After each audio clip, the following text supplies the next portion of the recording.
Hello, আসসালামু আলাইকুম রহমতুল্লাহি বারাকাতু। আজকে আমরা সারাদিন আমার স্বামী আর আমি সারাদিন বাইরে ছিলাম একটা কাজে। এক লোকের কাছে কিছু টাকা পাবো তার খোঁজ সন্ধান পাইয়া আমরা গেছিলাম। আসার সময় আমার ছেলের সাথে দেখা করে আসছে। ও তো বাইরে থাকে, মানে কথা বলছি আর কি ফোনে। যাই হোক, সবচেয়ে বড় কথা হলো টাকা যার কাছে যায় তার কথাই বলে। আপনার হাত থেকে টাকা বের হয়ে গেল তো তার হয়ে গেল।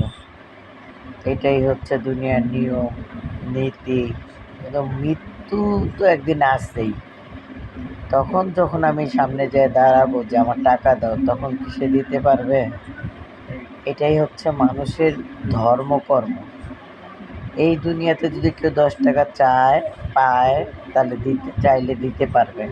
কিন্তু ওই দুনিয়ায় গেলে তো কোনো ক্ষমতাই থাকবে না। কি করব তখন আমরা, বলেন তো?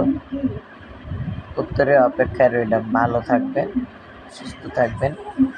আল্লাহ হাফেজ। আসসালামু আলাইকুম রহমতুল্লাহি বারাকাতুহু।